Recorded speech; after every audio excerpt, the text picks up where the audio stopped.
la mobilisation aura été un peu moins importante qu'il y a 7 ans. La manifestation contre l'ouverture de la PMA à toutes les femmes a rassemblé 74 500 personnes à Paris dimanche, selon le comptage réalisé par le cabinet Occurrence.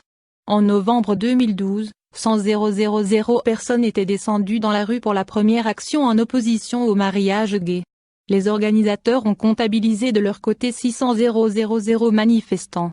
La préfecture de police de Paris avance elle le chiffre de 42 000.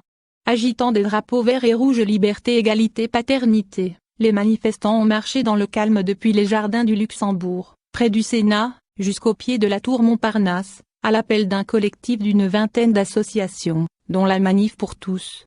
Cette manifestation, c'est un avertissement au gouvernement. Ouvrira-t-il le dialogue ou restera-t-il comme Hollande en 2012 dans le mépris? Avait déclaré la présidente de la Manif pour tous, Ludovine de la Rochère, avant le départ du cortège. La loi ne doit pas en faire des orphelins dans sa ligne de mire, l'ouverture de la PMA aux couples de lesbiennes et aux femmes célibataires, promesse de campagne d'Emmanuel Macron et mesure phare de la loi bioéthique adoptée en première lecture le 27 septembre par l'Assemblée nationale. Je pense que c'est important pour les enfants d'avoir un père, estime Véronique, 25 ans, assistante de production, venue de Levallois-Perret avec son mari et son bébé. La loi ne doit pas en faire des orphelins, dit-elle. La grande majorité des études, réalisées pour l'essentiel à l'étranger, concluent que les enfants nés par PMA dans des familles homoparentales grandissent dans d'aussi bonnes conditions que les autres, mais les opposants réfutent leur scientificité. Est-ce qu'au lieu de développer la PMA on ne pourrait pas plutôt faire de la recherche pour améliorer la fertilité des couples?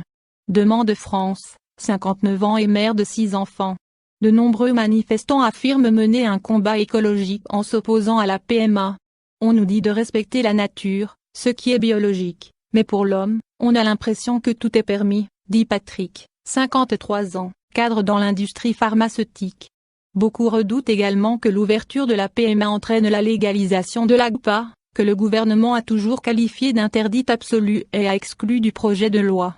Peu d'élus et l'air dans le cortège on sait qu'on est seul, qu'on marche à contre-courant, concède Loïc, 29 ans, venu de Châteauroux, Indre. Cette loi va passer mais je suis là pour pouvoir dire à mes enfants que je me suis battu, dit-il. Le contexte est en effet moins favorable aux anti-PMA qu'au moment du débat sur le mariage homosexuel, où la mobilisation avait été massive. Au plus fort de la contestation contre la loi Taubira, jusqu'à 340 000 personnes étaient descendues dans la rue selon la police, 1,4 million selon les organisateurs. Selon le dernier sondage de l'Institut IFOP en septembre, une très large majorité de Français soutient l'ouverture de la PMA aux femmes seules, 68%, et aux lesbiennes, 65%, un niveau record.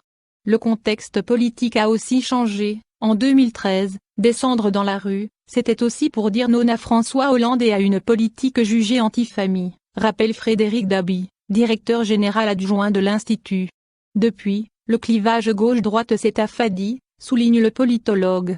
Seule une poignée d'élus les Républicains étaient dans le cortège, dont 2 des 3 candidats à la présidence du parti, les députés Guillaume Larrivé et Julienne Aubert, mais aussi l'eurodéputé François-Xavier Bellamy.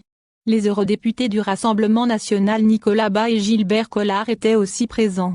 Les associations et LGBT craignent, elles, que cette mobilisation relance les actes homophobes, qui avaient bondi en France en 2013. Sur Twitter, plusieurs familles homoparentales ont publié des photos de leurs enfants, sous le hashtag #DesPaillettes et Danse nos vies.